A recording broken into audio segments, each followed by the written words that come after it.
ইসলাম ধর্মকে ব্যবহার করে বারবার এমপি হয়ে তার কীর্তিকলাপ এই হবে এটা আমরা কখনো আশা করিনি। সংসদ সদস্য গাজী নজরুল ইসলাম উনি আমাদের সাথে উনি যেভাবে সম্পর্ক করতেছে, যেখানে একটা মেয়ে পালি উনি অন্যরকমভাবে কথা বলে, অন্যরকমভাবে চলে। এখানে তো আমাদের কোনো নিরাপত্তা নেই, আমরা কেউ তো ওনার কাছে যাই কোনো নিরাপত্তা পাবো না, আমরা তো ওনার কাছে কোনো স্বাধীনতা নেই। আমরা এটাকে দেখতে চাই, আমরা যেটা সামনে আসে সেটার প্রতিবাদ জানাচ্ছি।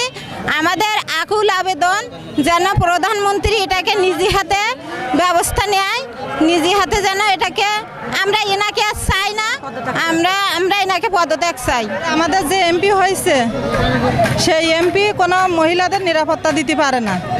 যদি তার কাছে সাধারণ জনগণ যদি নিরাপত্তা না পায় তাহলে আমরা কি করি, তার এমপি আমরা বহিষ্কার চাই।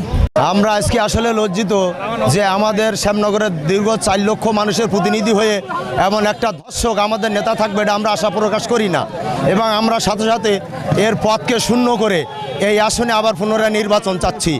আর আমাদের ইসলাম ধর্মকে আমরা টেন্ডার দেই নাই তার কাছে, ইসলাম ধর্মকে ব্যবহার করে বারবার এমপি হয়ে তার কীর্তিকলাপ এই হবে এটা আমরা কখনো আশা করিনি।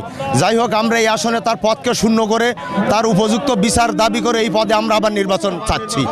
আপনারা দেখতে পাচ্ছেন শ্যামনগর সাতক্ষীরা 4 আসন, এই 4 আসনের মাননীয় সংসদ সদস্য যে অবৈধ মহিলা নিয়ে অপকর্ম লিপ্ত হয়েছে, এটা শ্যামনগরবাসী ক্ষিপ্ত হয়েছে।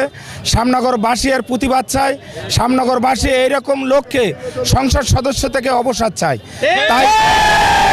তাই আজকে শ্যামনগরবাসী কাশিমারির পক্ষ থেকে আসছে, কাশিমারি ইউনিয়নবাসীর পক্ষ থেকে নারী পুরুষ সম্মিলিতভাবে আমরা শ্যামনগর উপজেলায় উপস্থিত হয়েছে।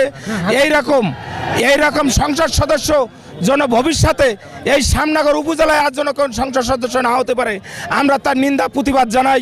এইরকম অবৈধ কার্যক্রম লিপ্ত আছে, এর থেকে আমরা অবসান চাই, আমরা তার বিচার চাই বা তার অবসর চাই, তার সংসদ সদস্য থেকে আমরা তাকে অবসর চাই।